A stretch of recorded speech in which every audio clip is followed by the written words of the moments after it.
Almost universally, the ancient texts, the calendars, and the codices reference this time in our lives as being a unique time in human as well as Earth history. In recent times, our own researchers now have validated that these changes referenced in those ancient texts are in fact occurring within this lifetime. Recent decreases in magnetics, increases in base planetary frequency, all signal a change unprecedented in human or Earth history. The same texts that reference these changes in our world and in our lives also relate a promise, an ancient promise, that will allow us gracefully to transition this time of change through a code of conduct in the way that we express our lives in the presence of one another day in and day out. They so eloquently describe the relationship between the internal and the external technology that we embody in this world.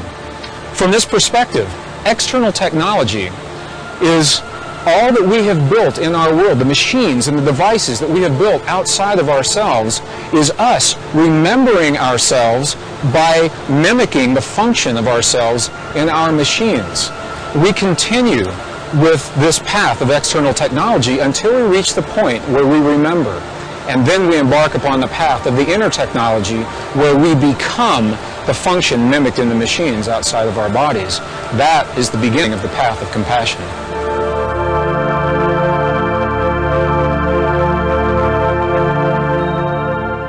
Earth is undergoing a process now apparently unprecedented in geologic history. We don't see this exact process, certainly unparalleled in human history. Almost universally, ancient traditions remind us. They have expected this. To me, this is so amazing because this is the continuity. We're living an experience that has been known and prophesied and predicted and expected for at least thousands of years. In the oral and written traditions, and even more recently, within the last 3,000 years, we're seeing the direct words. This is actually a fragment from one of the Dead Sea Scrolls, the Dead Sea Scroll of Enoch, the prophet. And Enoch was very clear about the kinds of changes that we would see in this time in history. That crops wouldn't grow in their season, that weather patterns would shift, solar patterns would shift, and that people would change very quickly. Well, again, almost universally, those traditions say that somehow, through some mystical process that really wasn't well understood thousands of years ago, our bodies would change.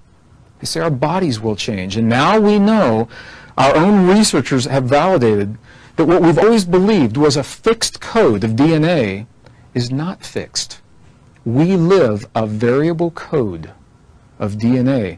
It's like we came into this world with very specific parameters preset at the factory, if you will, the factory options.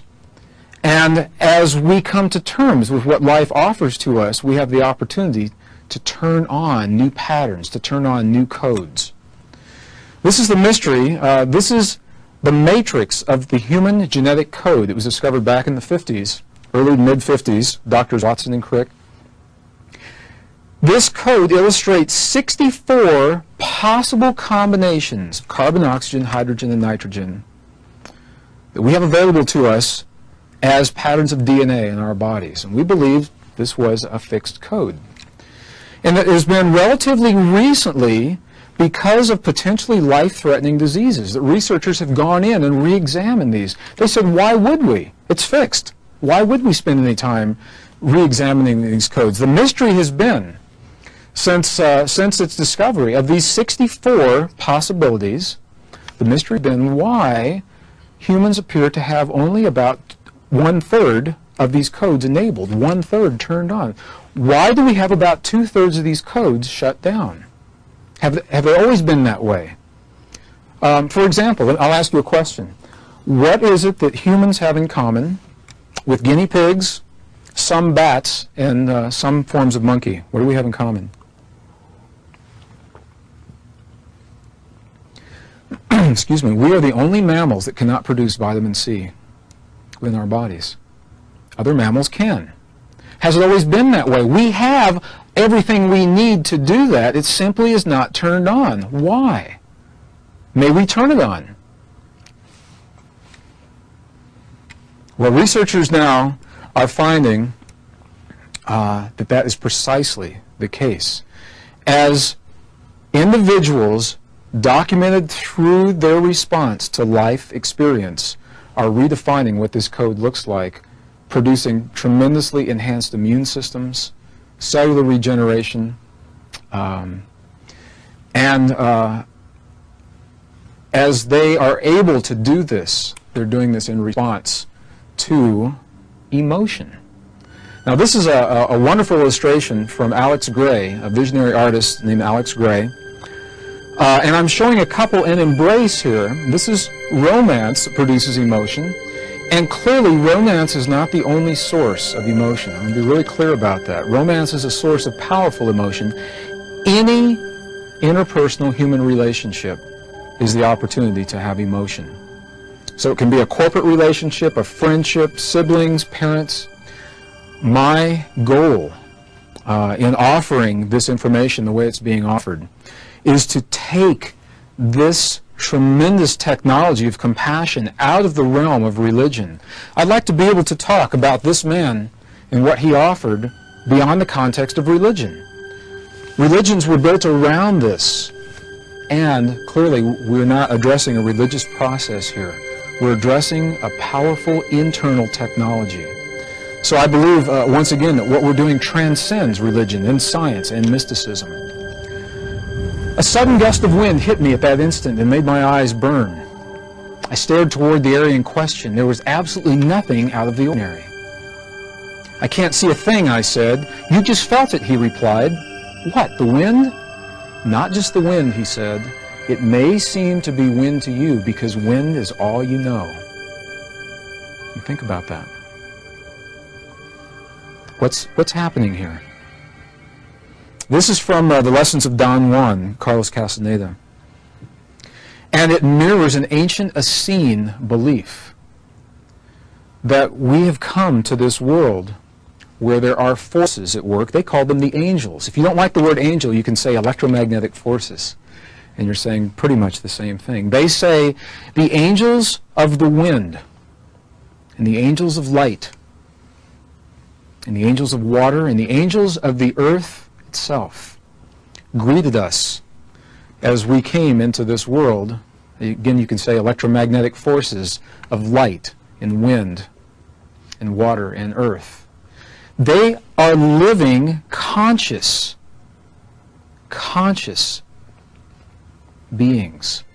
Think about what that means. Every time the wind, when you leave here for a break and you step outside and the wind passes through your hair, the wind caresses your face. From this perspective, it's a living being that has just shared time with you.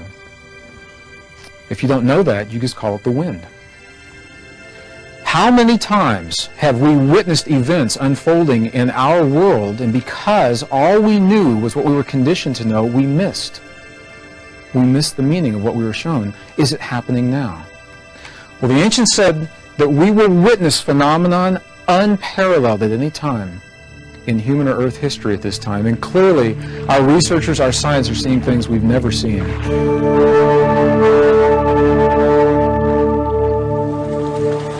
The ancient Essenes remind us so eloquently of our relationship with this earth. From their perspective, our bodies are living entities unto themselves, composed through the union, the holy and sacred marriage of the elements of this earth with the spirit that has come to inhabit the body. In the ancient texts, in the Essene text, they reference these elements as angels, today what we would call electromagnetic forces. And they speak to us very clearly of the angels of the air that carry the breath of life into every cell in our bodies. The angels of the water that carries life, pulsing, coursing through the veins of our bodies. The angel of the sun that brings the codes of life into our bodies, and the angels of the earth. The angels of the earth, when you touch the mud, when you pick up a hand full of gravel, and young children feel so comfortable doing this, this is us. This is what we're made of. As we come to terms with our relationship with the earth and these elements, we fully embody the indigenous traditions and the ancient ideas of what it means to be compassion, laying the foundation for those relationships in our lives.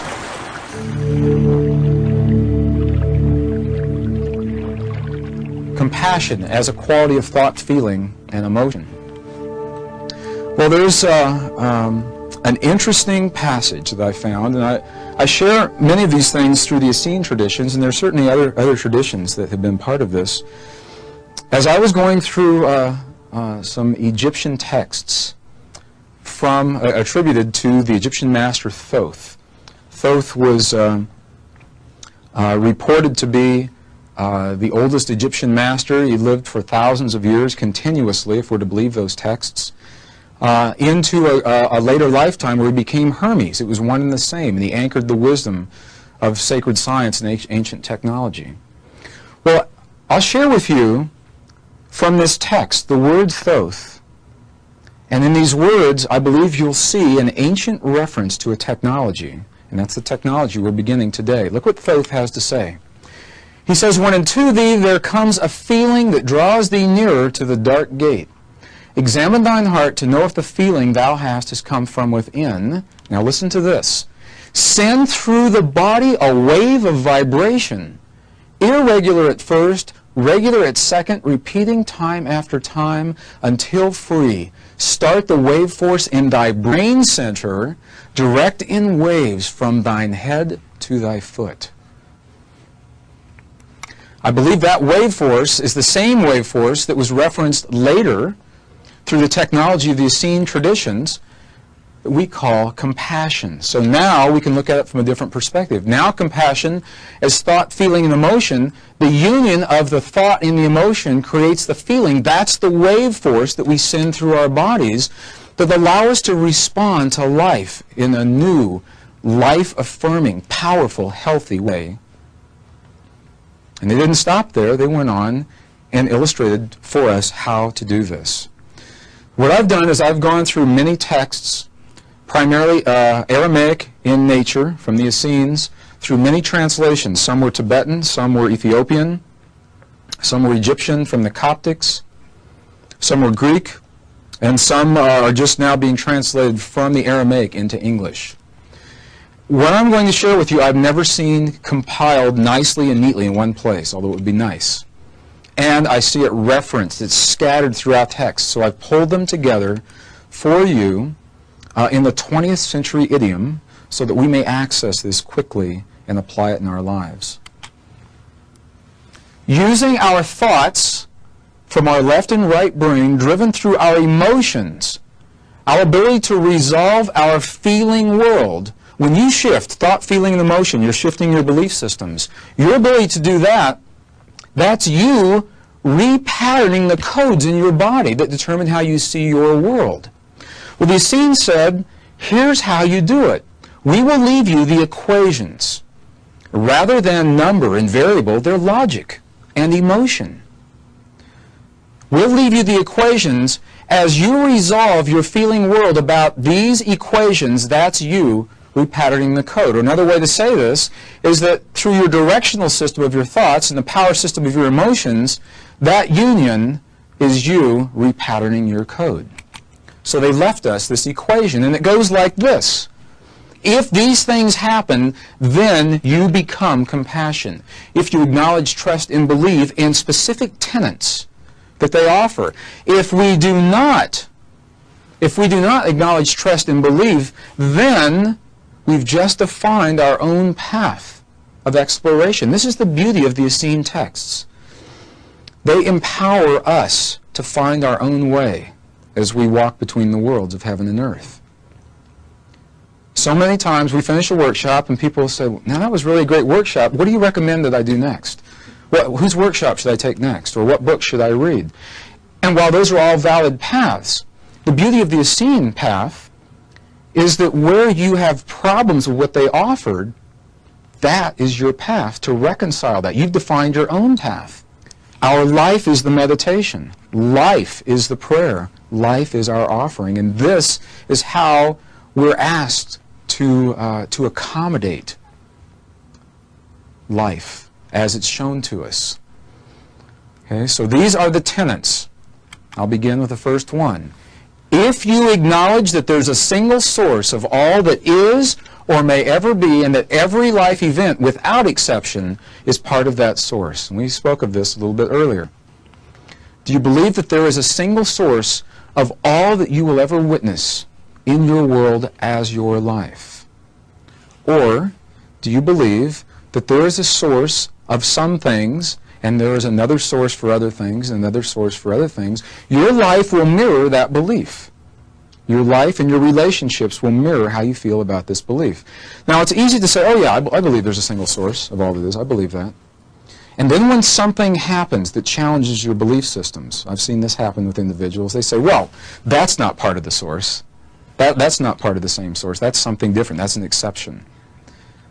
If this holds true, if there is a single source, then it is just that. It's the source of all that we may know.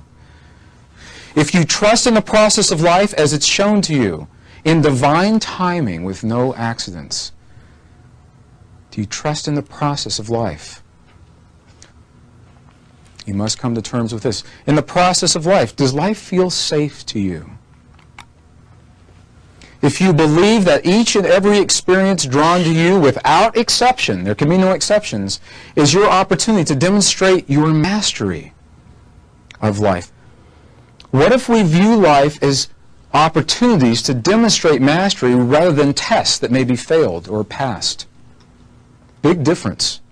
Your body responds to that feeling. It feels very, very different to know that when life offers you a task or a challenge, and you know that you have done the best that you are capable of doing in that moment, and that's all there is. You didn't succeed, you didn't fail. You simply had that experience, and that was your opportunity to demonstrate mastery. I'll invite you to allow for that possibility. Life becomes much easier if you allow for the possibility that you are not being tested in each opportunity. If you believe that your life mirrors your quest to know yourself in all ways, that by knowing your extremes you find your balance. How could you ever find your balance in life until you know what the boundaries of that balance are all about? How can we know our balance until we find our extremes? This is not an invitation to go out and live life to the extreme, unless that's your choice. The beauty of the hologram, and this is why we did this earlier, is that we each may experience different extremes and we all benefit, so we don't all have to have the same experiences. Some of us have been to the depths of sorrow and pain through personal tragedy, and others have not. And we all may benefit from that. Those that have chosen to carry themselves into that experience, to know themselves in that way, it's in the grids. So we've all got it now. Not all of us have to live the same extremes, day in and day out. If you truly believe that your life essence is eternal, then do you believe that your body may enjoy the same experience? Do you honestly believe that your body may transcend death? Do you believe that life essence is eternal and that your body may also be eternal? If you believe that, then life looks very different to you. You know that you are not susceptible to the things that take life from you. And in that knowing, you may allow for the possibilities of their existence without their experience. If you feel that your life is finite in nature, that's an expectation. These are the 5 tenets. If you believe and trust and acknowledge in these things, then how can you at the same time judge? Doesn't work. It is illogical. If you acknowledge, trust, and believe in those tenets, you cannot judge an event, choice, or action from yourself or another. You will never see anything as other than an expression of the one. And when you find yourself in anger, or you find yourself judging, or you find yourself witnessing something as right, wrong, good, bad, light, dark, or something outside of the one, then you have just identified to yourself one or some combination of those tenets that is seeking a greater healing. It's not right, wrong, good, or bad. It simply is asking you to embrace a greater possibility. It's the only way that that can happen. If you believe your life is eternal, believe that life mirrors your quest to know yourself in all ways, in divine order and divine timing, and that every experience masterfully drawn to you is an opportunity rather than a test, an opportunity to demonstrate mastery. You trust in the process of life, and you acknowledge there's a single source of all that is, then how can you judge or see anything as other than the one? These are codes, and as you embrace these codes, they change the body chemistry, your body chemistry, allowing you the molecular expression of what this offers. As you embrace all of these in their totality, you have become compassion. There's no other way. You have become compassion. If you question or do not believe in the essence of even one of these statements, then here's the logic. If this, then that. Then you just defined your own step, your next step in your path toward balance and mastery. If you're seeking that level of mastery, now you have those steps to do that. So you say to yourself, what happens if I have already embraced all of these things and I've done all these relationships and I've witnessed myself in the presence of all these masters, and still, every once in a while, I'll witness on the 6 o'clock news or pick up the newspaper, or I'll see in those that I love and hold most dear something that hurts, something that I feel that charge right here inside my body. How do I move that charge? How do I move that charge? What I'm going to share with you is so simple, and it's so eloquent. It's been in our presence and perhaps not well understood for a long, long time. Because we're given a gift. We're given a gift to apply to the things that have hurt us the greatest in life. And in that gift, we free ourselves to move forward in life. If compassion is our program of reconciling life in our world, blessing is our code of opportunity that makes the reconciliation possible.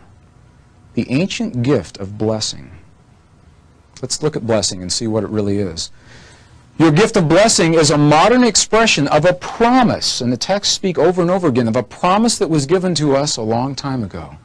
The ancient promise by those who have come before us reminds us that each soul survives everything, even the darkest moments of life, to return home once again intact and with grace through every experience. That's the promise that we trusted when we came here on an unspoken level.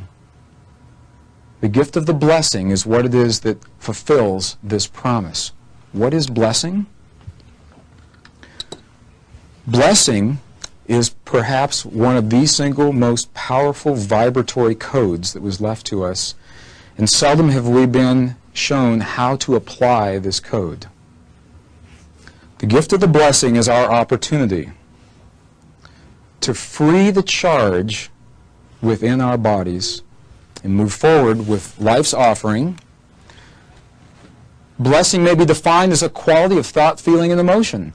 It allows you to acknowledge the holy, sacred, and divine nature of whatever has occurred.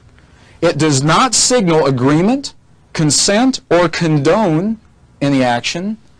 It simply acknowledges that the event is divine in nature and allows you to move forward with life. If there's a single source of all that is, then everything, without exception, that we'll ever witness must be of that source. It must be sacred. It must be divine in its nature. When we bless that which has hurt us the greatest, what we're saying is we're acknowledging its holy and sacred nature. And that's all we're saying. And there's something magical that happens when we do that. And this may be one of the places where words may fail, and it's an experience that we must have to really demonstrate the role that this blessing plays in our lives. People ask me, as we're going through this part of the workshop, they'll say, well, you mean you want us to bless something? Who are we to bless? I thought only holy people can bless. And what I say to people who ask me that question is, if not you, then who else? Who could be more holy than you? Who could be more sacred than you? You who have journeyed so far through the experience of creation, in the presence of one another, and have come to this world to witness one another and to witness yourselves,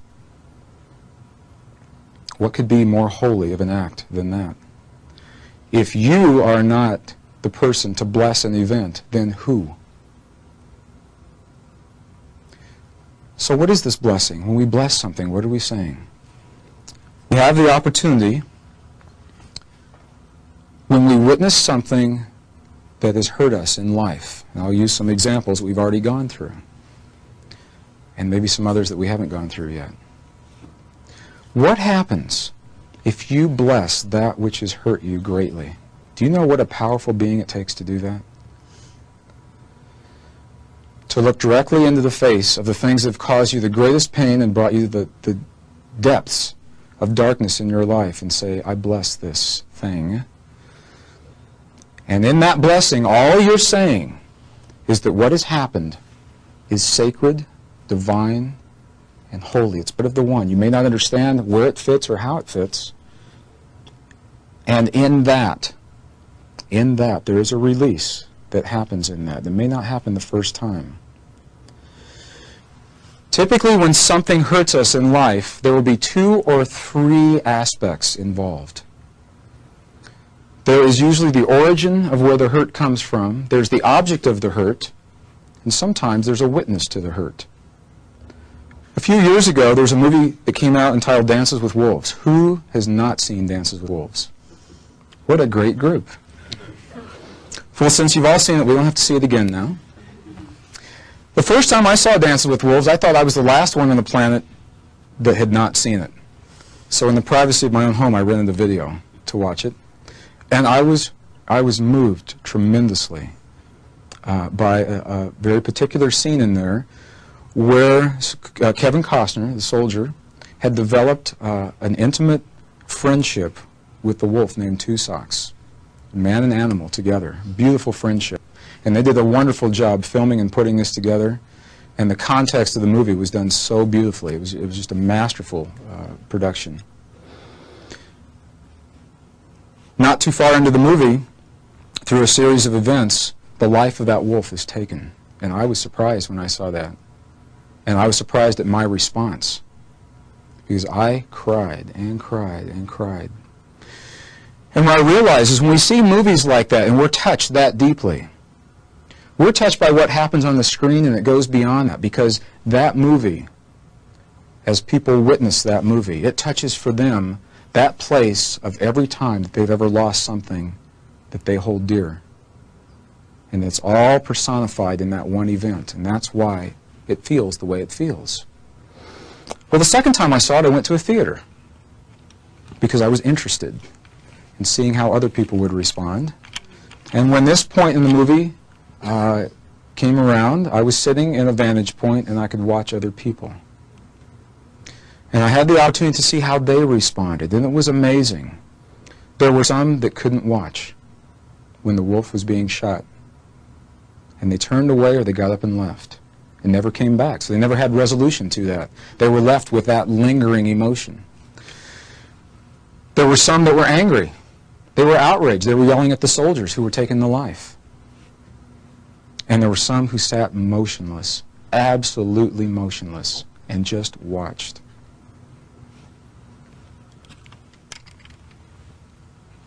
The gift of the blessing. What happens if we bless the soldiers that took the life of that wolf? You've all seen the movie. In your mind, say it. Bless those soldiers. Bless the soldiers who took that life, so that they may know themselves in the taking of that life. Bless the wolf who gave his life, who loved enough to give his life. Bless us in witnessing. Bless us in watching. How does it feel as you say those words? Does it feel awkward to you to say, to bless something? Does it feel awkward to bless something that's hurt? We went through an experience similar to this in a workshop recently, and something interesting happened in this workshop. There was a gentleman that was there who had never done a workshop like this before and came because his wife said he had to. And then she canceled. And he came alone. And I didn't speak to the gentleman for the first 2 days of the workshop. The second day we went through this process and we spoke about dances with wolves and the taking of the life of that wolf. He went home that night and he and his wife talked about this experience. Well, they had never had any children, and they had a dog. They'd been with him about 13 years, a German Shepherd, who had become very ill. She had become cancerous, I believe, and could walk only by crawling on her front paws. And the vet was saying to them, I don't understand why this dog's still alive. What's keeping this dog alive?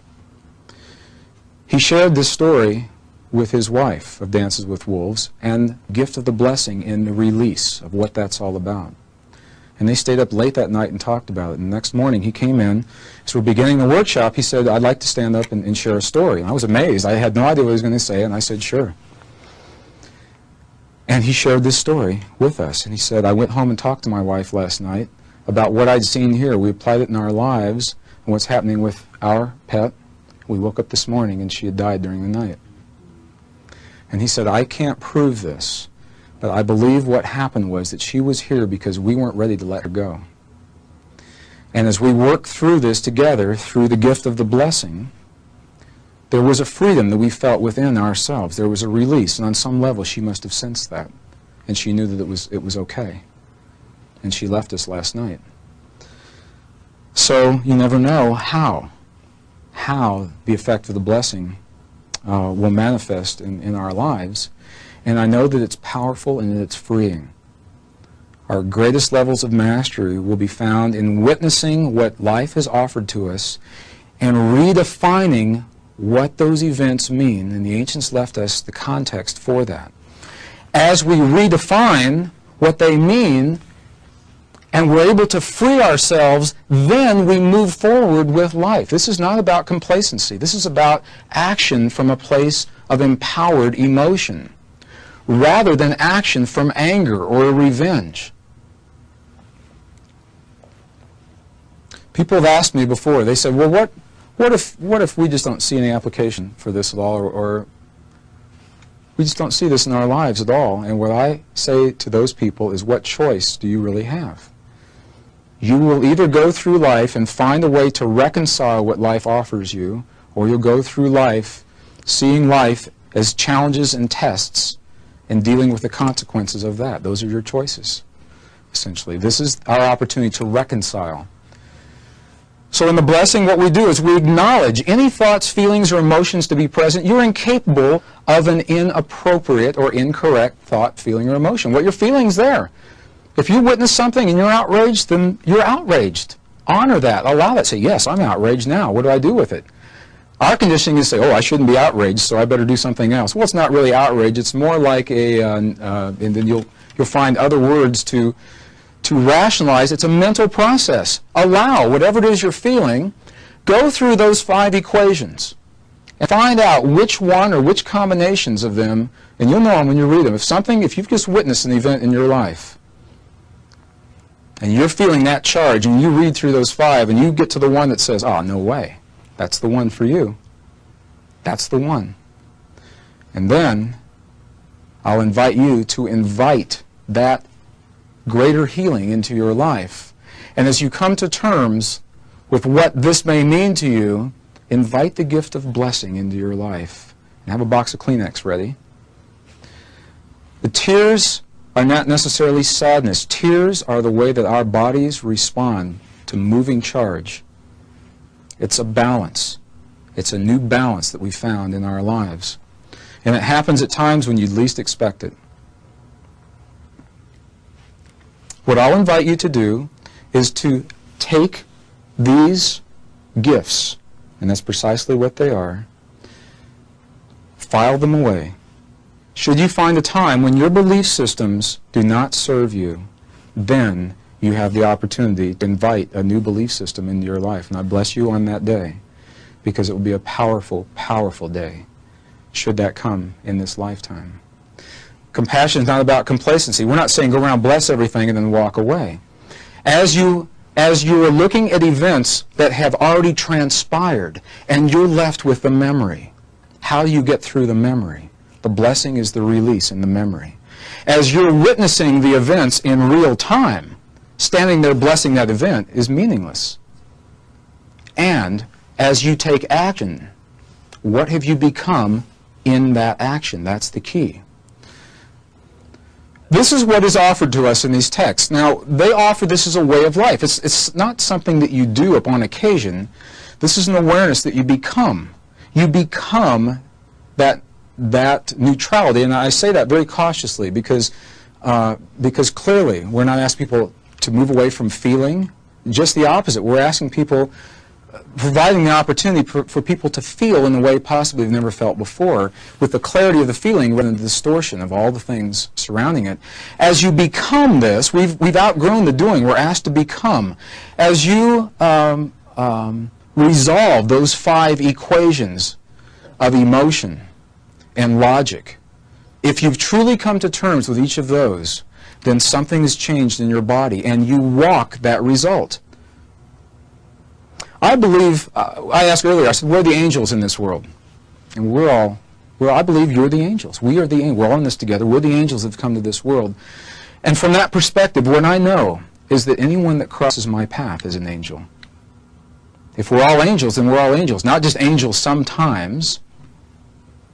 And what I know is that angels cross our paths at times we would least suspect it. 3 weeks ago, I had the opportunity, and Melissa had the opportunity to witness, probably the worst, okay, I'm judging it, the greatest degree of anger and rage as an adult that I've had in years and years and years.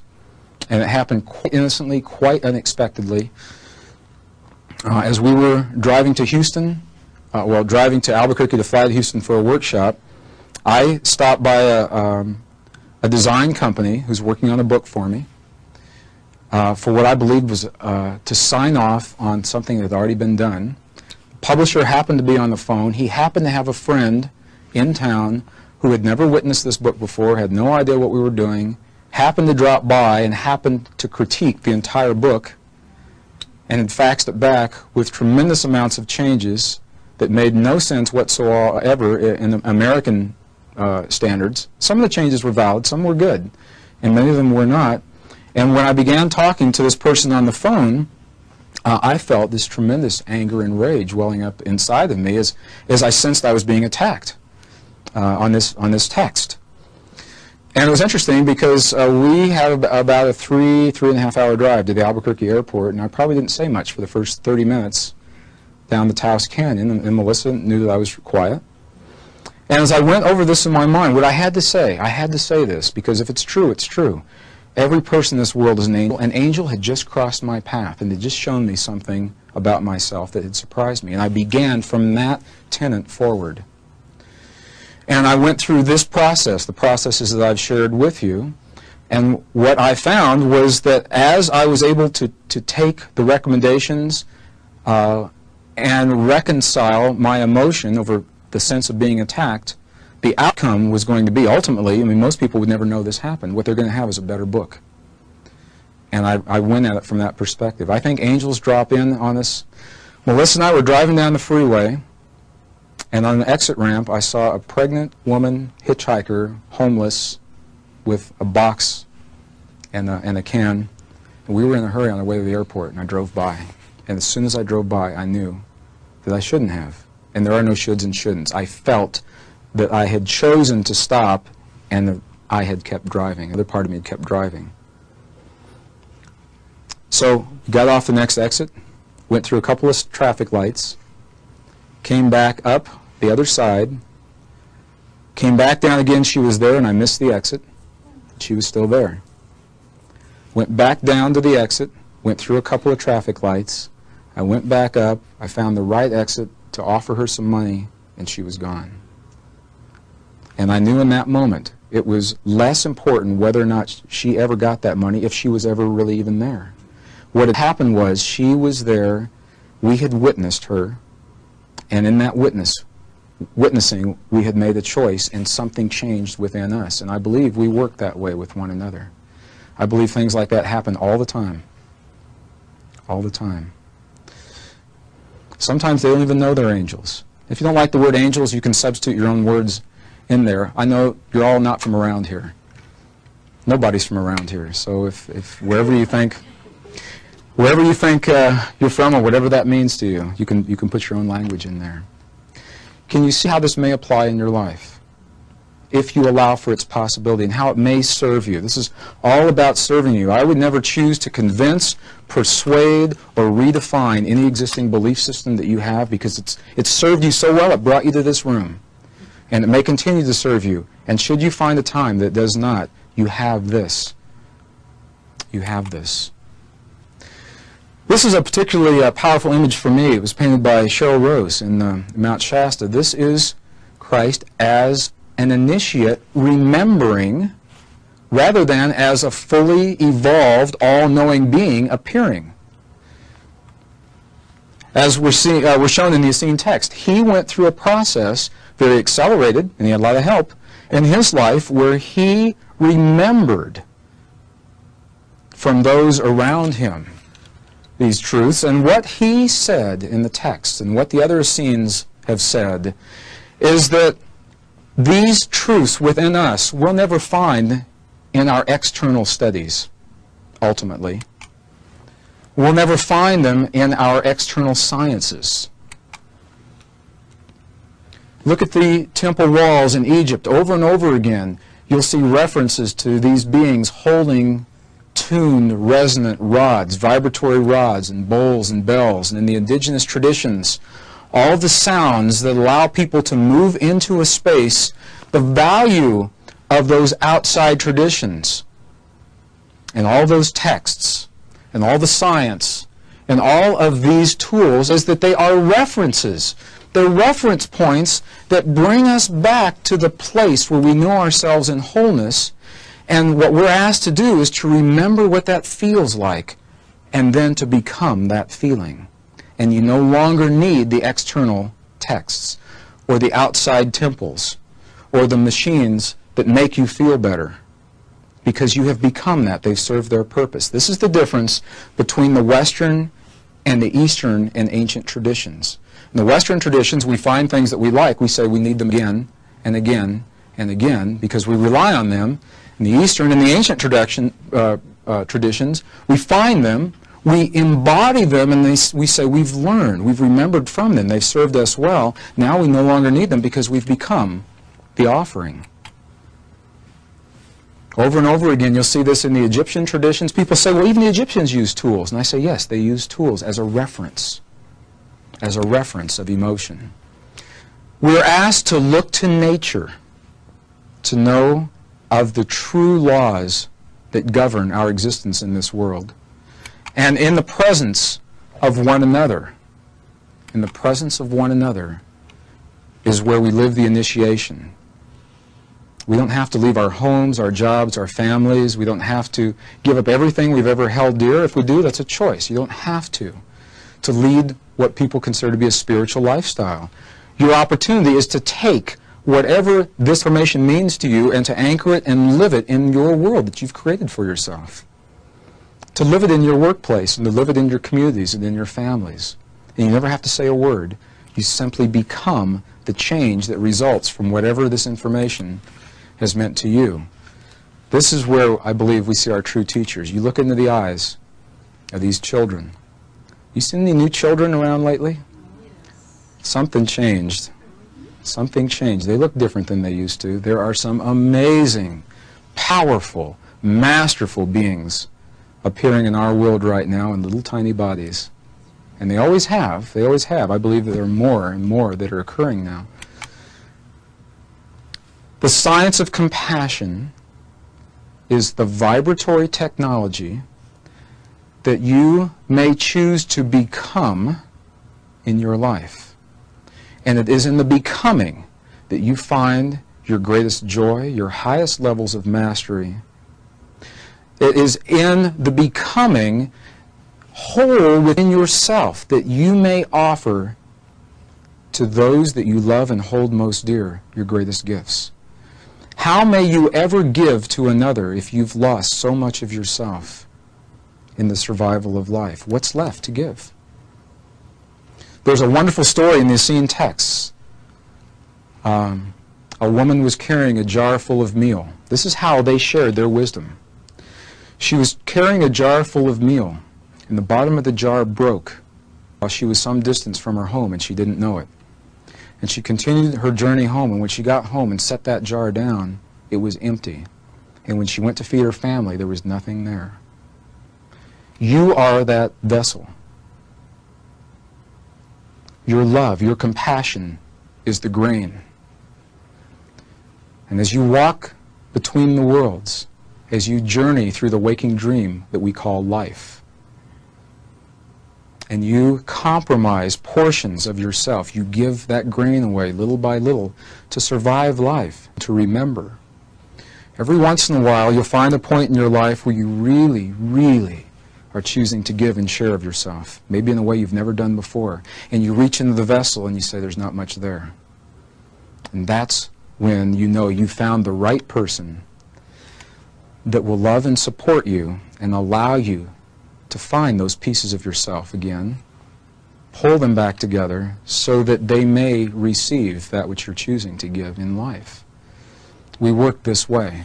Compassion is an opportunity. It's a science, it's a technology, it's our truest nature. We can call it all of those words. It's something that we become. And I believe that was the greatest message that was left by this reference being and others,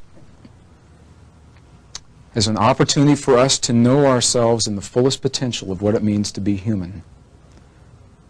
And nothing more and nothing less. And for this man's life and for that opportunity, I give thanks. You have asked, and our discussions now have led us to a point where I knew we would arrive sometime this afternoon. Because you're saying to me, and thank you for trusting enough to say to me in this room, you, everyone, how do we do this? How do you do these things? You said I live in a dream, and maybe I do. This is the waking dream that we call life. And in my dream, I believe in compassion, and I believe in the possibilities of human and what it means to be human in this world. And we're asking the same questions now that were asked 2,500 years ago. In closing, I'll share with you the way that the initiates then were answered, and I'll invite you to put your books down, place your feet flat on the floor, sit up in your chairs, take a couple of deep breaths, deep yogic breaths.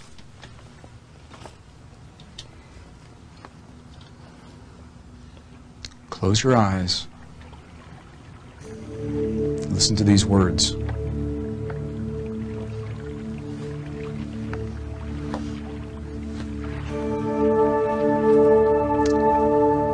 As we ask of ourselves the same questions that were asked by those who have come before us, how do we do this in our lives? How is it that we bring peace to those that we love and hold most dear? The questions are the same, and I believe the answer is just as relevant now as it was 2,000 years ago. I'll invite you to listen to the words, feel them in your body. Feel what these words feel like as you hear them from my mouth to your body. To lift your eyes to heaven when the eyes of others are on the ground is not always easy. And to worship at the feet of angels when others worship fame and riches is not always easy. And perhaps the most difficult of all is to think the thoughts of angels and to do as angels do. His sons and daughters inherit the lands of their father. So we have inherited a land from our Father. And this land is not a field to be plowed. Rather, it is a place that lives within us. where we may build our holy temple. And even as a temple must be raised, stone by stone, so you will be given those stones for the building of your holy temple, that which you have inherited from your Father. And your holy temple can be built only with the ancient communions, those which are spoken, those which are thought, those which are lived. For if they are only spoken with the mouth, they are as dead. Your communions are a bridge between you and the angels, and like a bridge can be built only with patience. Just as the roots of the tree sink into the earth and are nourished, and the branches of the tree raise their arms to heaven, so you are like the trunk of the tree, with your roots deep in the breast of your earthly mother, and your soul ascending to the brightest stars of the Heavenly Father. And as the roots of the tree are the angels of the earthly mother, and the branches of the tree are the angels of the Heavenly Father, this is the sacred tree of life. And it is this tree which stands in the sea of eternity. To lift your eyes to heaven when the eyes of others are on the ground is not always easy. And to worship at the feet of angels when others worship fame and riches is not always easy, and perhaps the most difficult of all is to think the thoughts of angels and to do as angels do.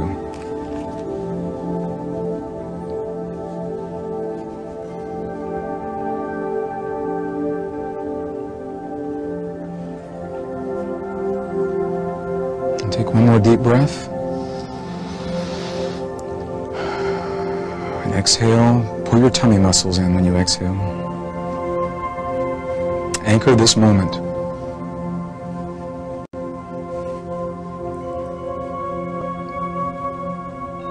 Whatever those words mean to you,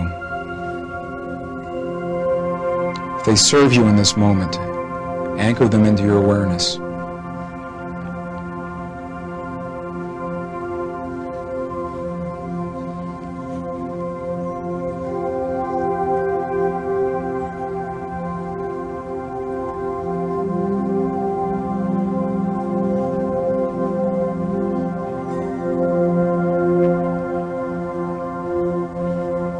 As you feel complete with that, open your eyes.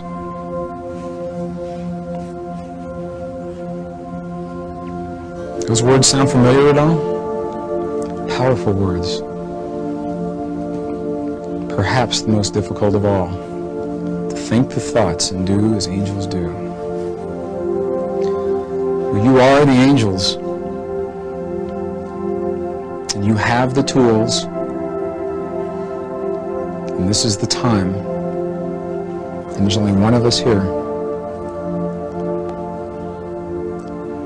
And from our many and varied perspectives, I believe that we are like the geese, carrying one another in our flock to that point of convergence. The ancients called the shift of the ages, because we love and care about one another that much. And I believe that we each do it in the way that we know how, to the best of our ability in that moment. And it is this kind of change in our thinking that brings about the kind of world that I choose to live in, for our children to live in. And I believe it is accessible. It's within reach. It can happen in a heartbeat if we believe that that is possible. And we must believe that first, and the belief transcends the mental, logical process. We must feel that that is possible. So as you witness the challenges of life, and you find yourself responding the way that we respond to the challenges of life, I'll invite you to go back to the 5 tenets of compassion. left by the Essenes, and as your relationships show you yourselves in many, many ways, and you find yourself asking, what is it this relationship is showing me? Go back to those mysteries, the mirrors of relationship. And it won't take long before you find that you no longer need to go to those things because you've embodied those tenets and you've embodied those codes. And one day you'll look around and your world will look very different to you, and you may be hard-pressed to put a time or a day on when that happens. You'll just know that somehow something powerfully different is occurring within your body. And as that happens, not when, not if, as that happens to you, bless you in that moment. Blessings of knowledge, wisdom, and compassion.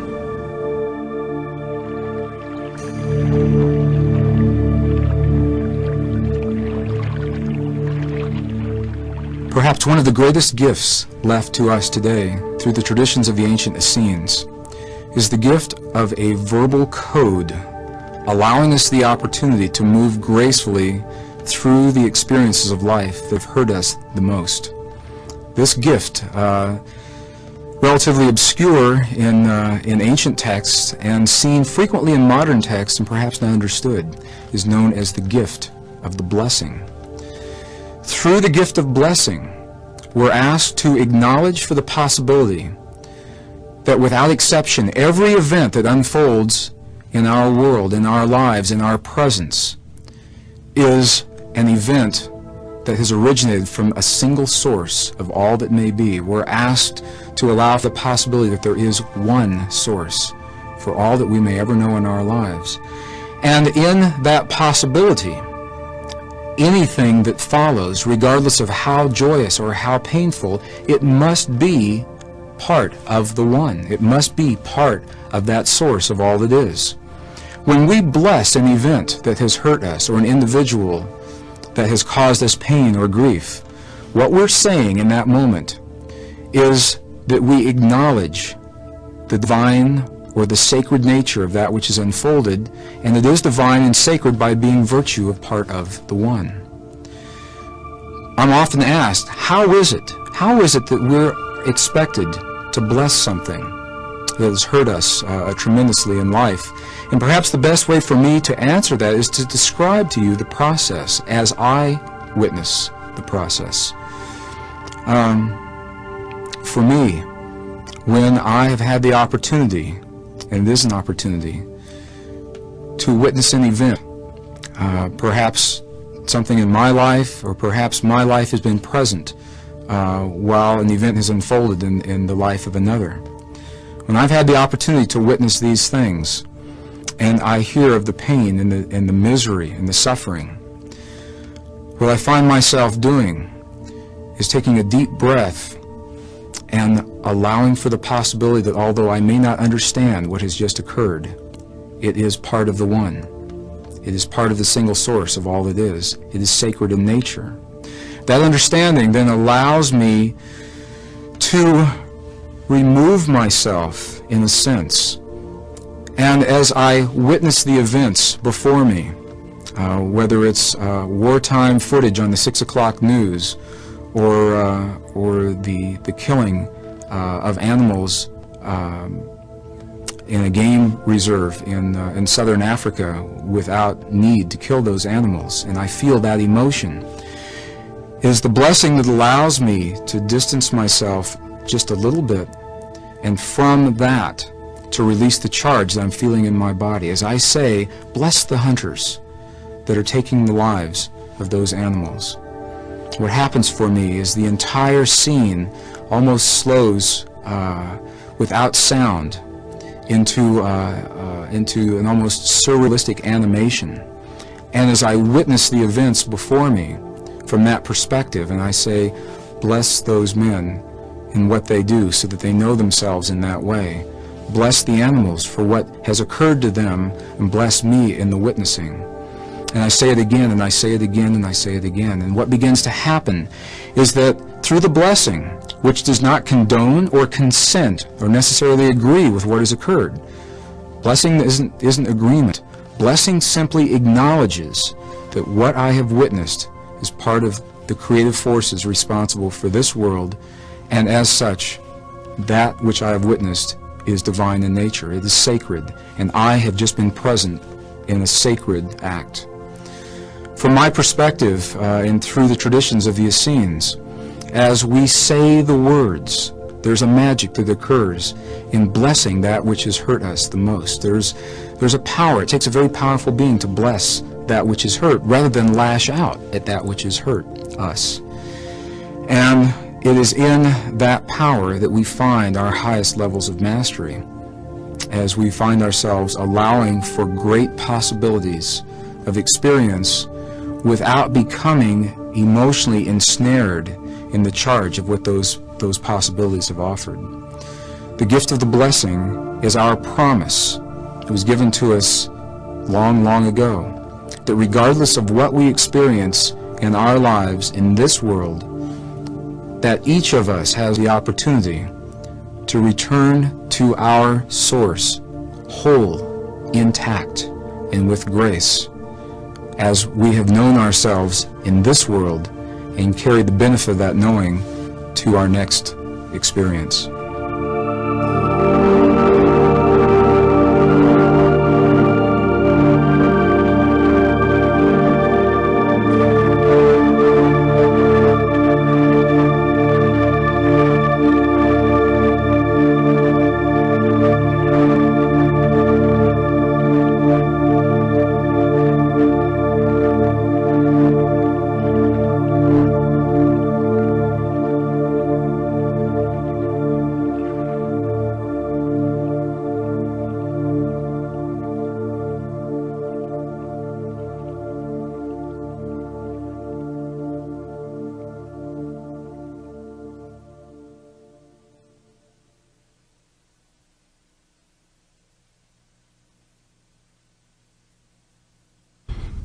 "1,700 years ago, key elements of our most sacred heritage were lost to the West. They were relegated to elite priesthoods and mystery schools. Perhaps the most significant of the information lost during this time was a reference to an ancient technology these texts said had the power to heal our bodies, to bring a lasting peace to our world, perhaps avoid the greatest tragedies ever to face humankind. With the discovery of the Dead Sea Scrolls in 1946 and 47, and subsequent new interpretations of these scrolls, what we find is that the ancients had insights into a language that we're just beginning to understand. It's a language that may perhaps be the bridge, the lost link between religion and science. Quantum science today suggests the possibility of many, many experiences for every moment of our lives. For example, for each experience that we have of disease or illness or war in our world, another opportunity, another possibility exists where those things never happened. In laboratory conditions, quantum science has verified the existence of simultaneous possibilities occurring in the same moment in time. The mystery has been, how do we access those possibilities? How do we touch those elements of our world? Well, perhaps the most significant of the Dead Sea Scrolls, the great Isaiah scroll. Isaiah describes these possibilities in the language of his time. And what he says to us is that there are, in fact, many possibilities unfolding in each moment of our lives. They lie in a state of rest, awaiting the time that we awaken them through the choices that we make in our lives in the moment. And it is these choices that I believe bring the significance of the Isaiah effect, a term that I've given to these conditions that allow for the miracles of our lives to unfold. Under laboratory conditions, science has determined that there are very specific conditions that must occur before the miracles of healing and the miracles of peace can happen. Isaiah takes us one step further. Not only describing the possibilities, he shares with us a lost mode of prayer. And it is in this mode of prayer that we transcend the science and the religion and the mysticism, perhaps bringing the best of what each of those have to offer together into a new understanding of our world and how we relate in the presence of one another. Each time we do this, we experience the Isaiah effect.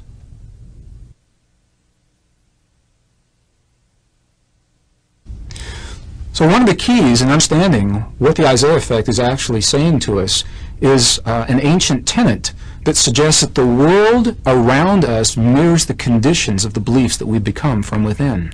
So our anger, our rage, our jealousy, our hate, as well as our love, compassion, understanding, and forgiveness that we have become from within in each moment of our lives is mirrored by the quality of the world around us, the weather patterns, the shifts of the crust of the earth, even social and political conditions. From this perspective are indicators. They become barometers of what we have become from within. The second part of that tenet suggests that as we change our belief systems, as we change our thoughts, feelings, and emotions from within, that those changes then are mirrored in the world around us. And in that way, we embody the power to avert perhaps the greatest tragedies ever to face humankind as we honor all life in our beliefs from within.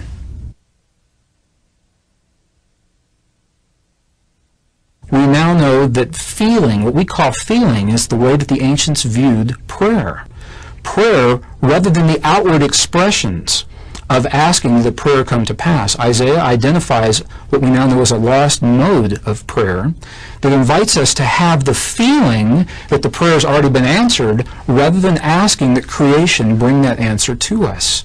So rather than asking that peace be present in our world, for example, we are invited to have the feeling and give thanks for the peace that is already here. And in that way, as the outer world mirrors the inner, attract the condition that allows the miracle of peace. Over the years, I've had many people come to me and ask me for my insight into the possibility of why perhaps their affirmations and their prayers have not been answered.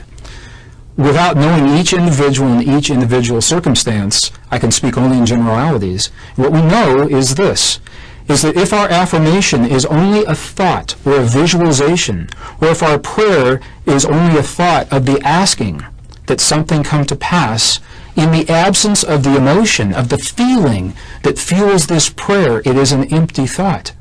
And this is where this lost mode of prayer and the Isaiah effect come into play. They invite us to incorporate the feeling that we were encouraged to forget in these texts 1700 years ago. They invite us to reincorporate this power of feeling in our world, empower our thoughts, empower our prayers through the feeling, and specifically through the quality of feeling that states that our prayers have already been answered. So if we're asking to have more love in our world, in our lives, for example, through this mode of prayer, we would come from the place, assume the quality of thought, feeling, and emotion, that that love was already present, and in that way create the conditions that allow that miracle to come into our lives.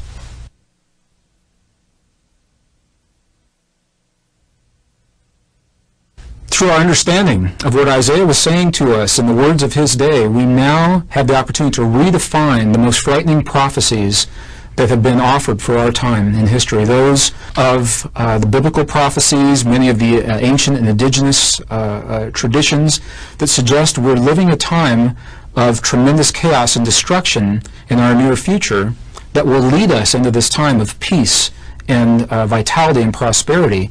Now we know, if the Isaiah effect holds, and if quantum science proves the ideas that they are offering to us under laboratory conditions today, what we know is that all of those frightening prophecies are possibilities only. They are existing in a dormant state. They lie in a state of rest, and they need never be awakened unless we call to them from what we have become from within.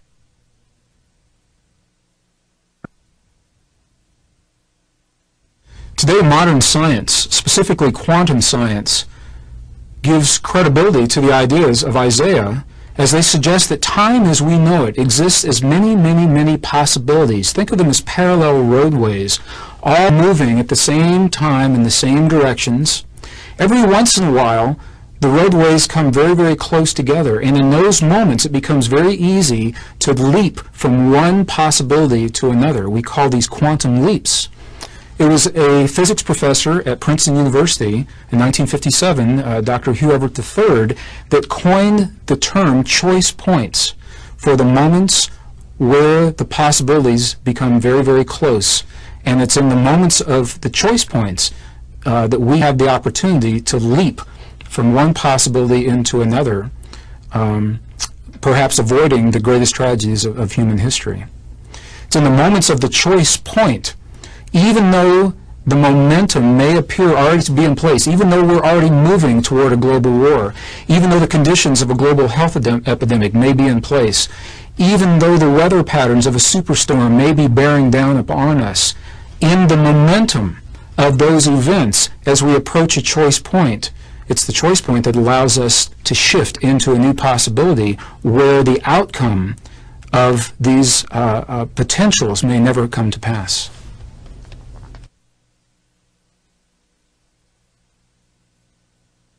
So I'd like to share a specific example of how the Isaiah effect has been incorporated in terms of mass prayer with global consequences. So I'll begin this story on November 13th. It was a Friday, 1998, Friday the 13th of November, 1998. The world woke up that morning to newspaper headlines that said it was only a matter of time, that all the negotiations between the United States and Iraq had broken down, that it was only a matter of time before U.S. warplanes would lead a military assault into the country of Iraq, that innocent civilians would certainly be killed, and that it would begin a conflict, a long-lasting conflict between the two countries. Well, on that evening, this is precisely what happened. The order was given, the warplanes left their bases, and they began their long journey into the airspace of Iraq. And what military historians will show is that a mystery occurred that night, a mystery unfolded, because within 30 minutes of the planes leaving their bases, an unprecedented order for those planes to stand down, which is the military term inviting them to come back to their bases without leaving any of their bombs or any of their ordnance behind. That order was given, and the planes did in fact turn around in the air, come back to their bases, and not one life was lost to the U.S. warplanes that evening. Now, historians view this as a mystery. What history may not show, however, is on that same evening, during the same window of time that these planes were in the air, there was a worldwide prayer vigil that was in place. It had been planned for months. It had nothing to do with our planes in Iraq. It wasn't a prayer to stop the bombing or to bring those planes home. It was coordinated by the World Wide Web on the Internet, and we know that at least 75 nations and several hundred people participated that night in a global prayer of peace. Not a prayer for peace, saying, "Dear God, please let there be peace in this world." Rather, a prayer of peace, giving thanks for the peace that was already there. Through the eyes of the prophet Isaiah, when we do that, we create the conditions that allow the miracle of peace to be present in our world. Well, it was during that time that those warplanes turned around and came home. And to many skeptics, they say, well, it's just a coincidence. And as a scientist, I would tend to agree, except that the correlations are so high between the times that these kinds of prayers happen and the events of our outer world mirror the effects of the prayer.